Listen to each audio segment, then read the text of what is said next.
Hello, in today's video, we got this 2012 Toyota Yaris with this P2109 code, which by definition is an issue with the throttle pedal position sensor A, minimum stop performance.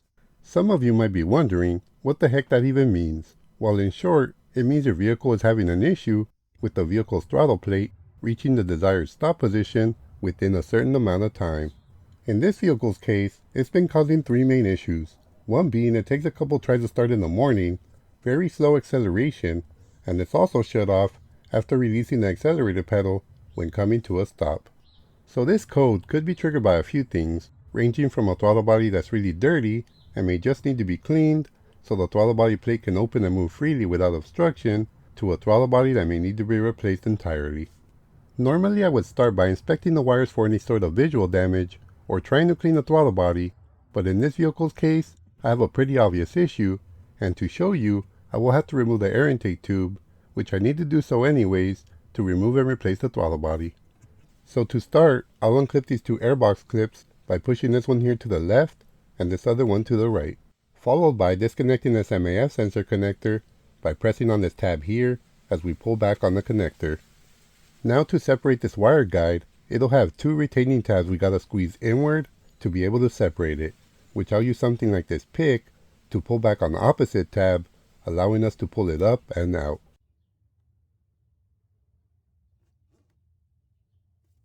Now for the vacuum switching valve, first we'll pull off this end of the hose that connects to the intake manifold. As for this other hose, it'll have a clamp which I just use my fingers to squeeze as I pull back on the hose. Once disconnected, slide it off of the guide and move it out of the way. Now for the connector, we'll start with the guide, using something to push the tabs inward as we pull up on the wires.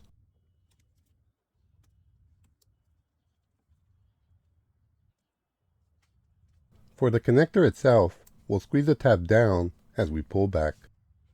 It's also got this hose that attaches to the intake tube.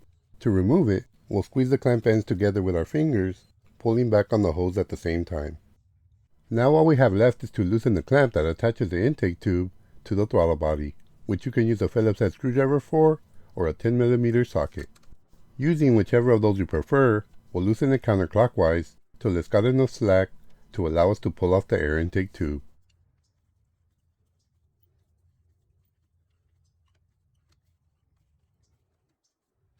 At this point, we should be able to just pull it back and out.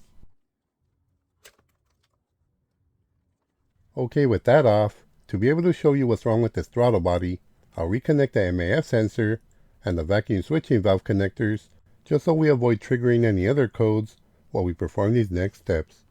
Now I'll go inside, turn the key on while the engine is off. Afterwards, I'm going to press the accelerator pedal all the way down to the floor. This will now open the throttle plate, but pay close attention as it does.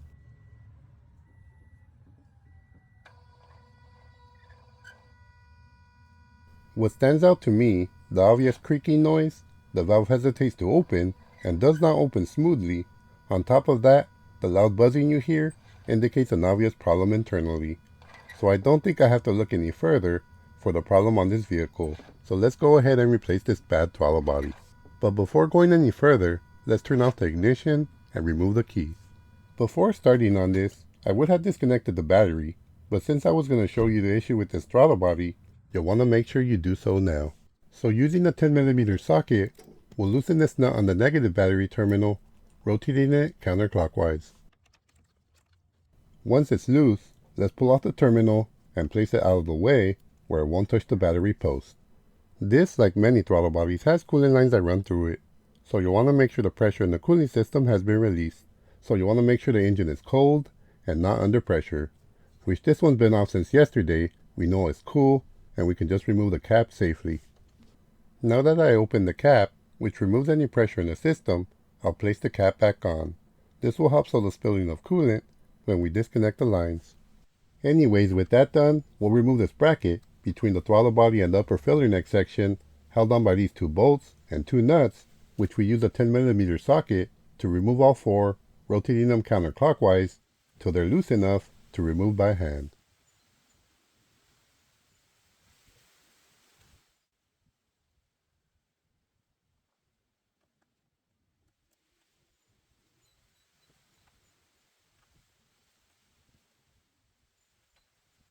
Once they're off, we angle the bracket to slide it out.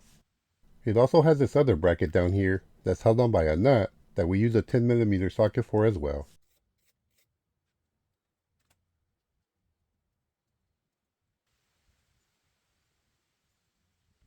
With that nut off, we can move this bracket out of the way. Now to disconnect the coolant hoses, using pliers, let's squeeze the clamp together and slide it back past the metal line.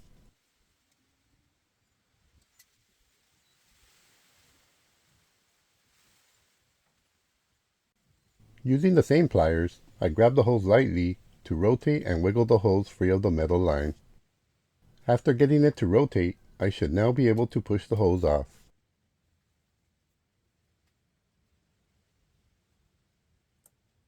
But before pushing it off completely, I place something under to absorb any coolant that may spill.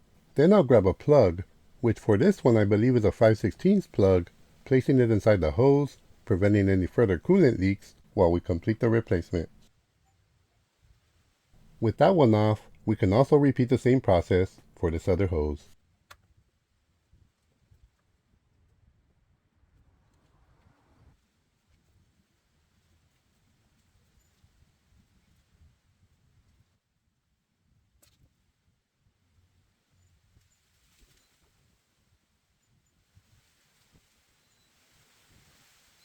For the electrical connector, you'll want to squeeze the tab down as we pull back at the same time, allowing us to disconnect the connector. Placing it out of the way for now.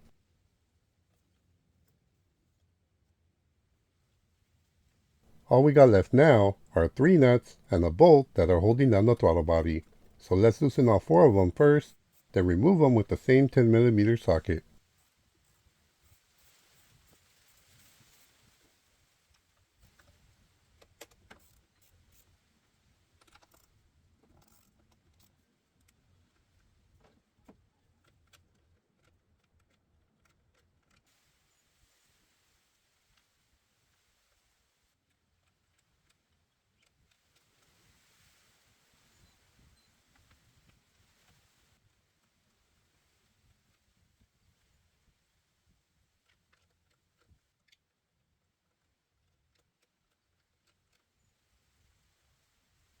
With all of those removed, we should be able to slide the throttle body up and off of the studs, just like so.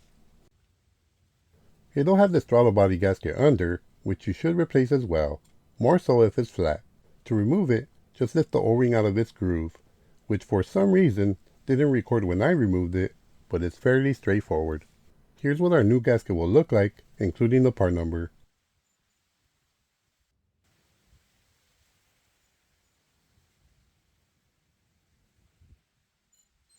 To install it, just line up the notch on top first and push the O-ring in, making sure it seats properly all around.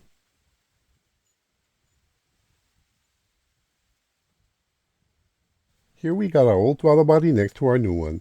Before attempting to install the new one, we want to verify that they match visually, including the coolant line placement and diameter, also making sure that the connector matches as well.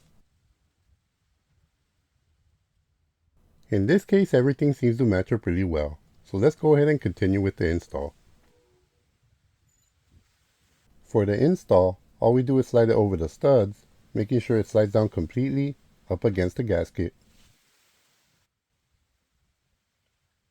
Now we'll install the bolt,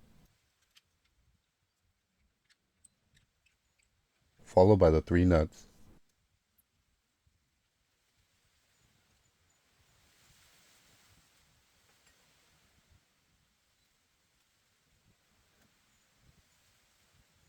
Once they're all in, we can tighten them hand tight using the socket with extension in a crisscross pattern so the throttle body seats evenly.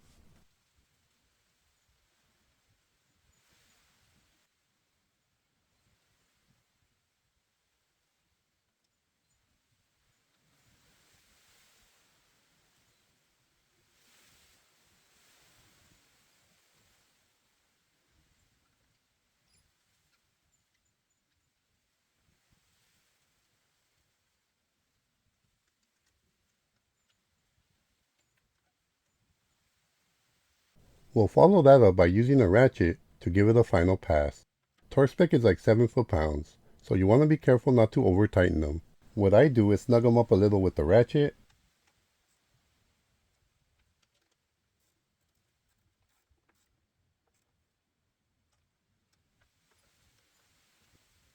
followed by a second pass.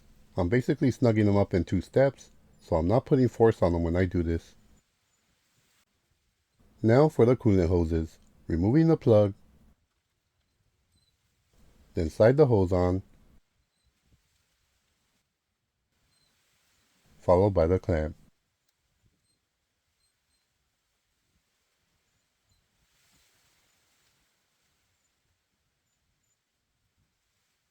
Same with the other hose. Remove the plug,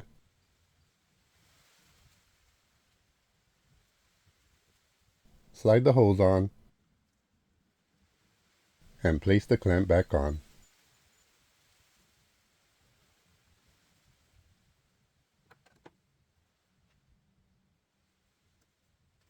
Reinstall this bracket, followed by the nut.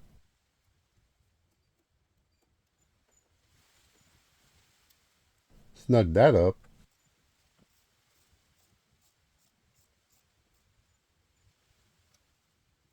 reinstall the electrical connector, making sure it seats properly. For this bracket, we can angle it in to get it back into place. Reinstall the 2 nuts,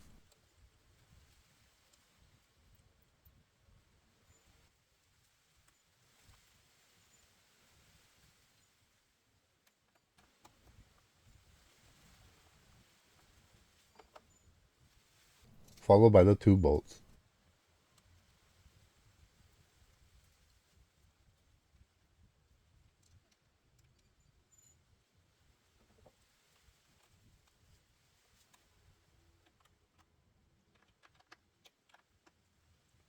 Then snug them all up with the ratchet.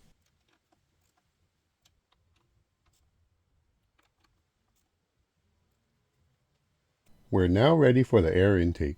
Sliding the hose over the throttle body, maneuvering the air lid into position so we can slide the clamps back on. Tightening the air hose to throttle body clamp using a Phillips head screwdriver, making sure that's on tight.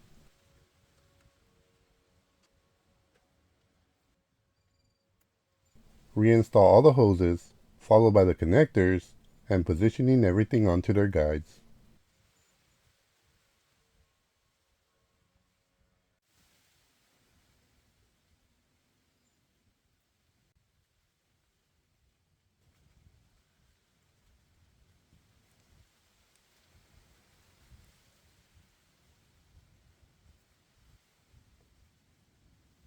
And finally, reconnect the MAF sensor connector plus its guide.